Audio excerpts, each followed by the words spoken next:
Turns out the secret to his memoir actually landing emotionally is the exact same trick. He just tells you the truth and lets the absurdity speak for itself. This is a collection of personal essays, childhood in Vancouver, getting into comedy insanely young, weed culture, Hollywood, fame, his grandparents, all of it. Not a tidy chronological memoir, more like a guy telling you his best, weirdest stories in whatever order they come to him over a long dinner. What makes it work isn't that the stories are crazy, though some genuinely are. It's that Rogen never positions himself as the hero of any of them. He's constantly the idiot in his own anecdotes.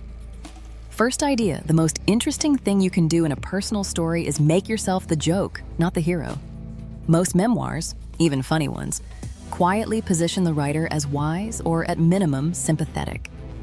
Rogen does the opposite constantly. He tells stories where he's selfish, oblivious, immature, and doesn't sand off the edges to make himself look better in hindsight. That choice is what makes the book trustworthy.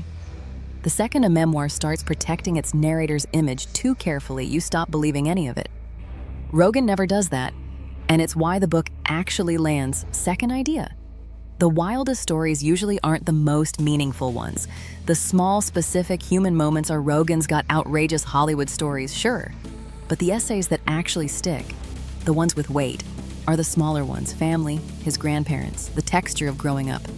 A weird kid in Vancouver before any of the fame happened.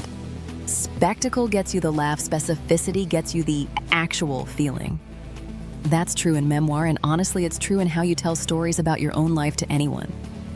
The wild anecdote is the appetizer, the small, true detail is the meal. Third idea, you can take your work completely seriously without taking yourself seriously at all. And that combination is rarer and harder than it looks. Rogen's built an enormous career. Writing, directing, producing, a whole production company, and yet the book never asks you to be impressed by any of that. He undercuts his own success constantly, almost reflexively. That's a harder balance than it sounds. A lot of successful people either get falsely humble about their work, or they can't stop reminding you how impressive they are. Rogen threads a genuinely rare needle. Proud of what he's built, completely unprecious about himself as a person. My honest opinion, I went in expecting a fun, disposable celebrity memoir and came out thinking, this is a genuinely well-constructed book, not just a famous person cashing a book deal. What's underrated? The writing about his grandparents and his parents' relationship?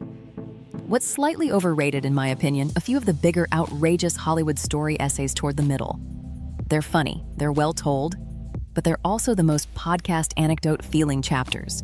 The kind of story that's probably been told out loud 100 times before it hit the page. They're fine. They're just not where the book's actual heart is. This is for you if you want a memoir that's actually funny, not funny in marketing copy, genuinely laugh out loud, but still has real weight underneath it when it wants to. Not really for you if you want a serious, structured account of a career. This is anecdotal by design, and it knows exactly what it is. If you want more breakdowns that find the real lesson hiding inside books you wouldn't expect it from, that's the whole channel. Like, subscribe, more coming. You can be dead serious about your work and never once take yourself seriously. That's the ghost. I'm out.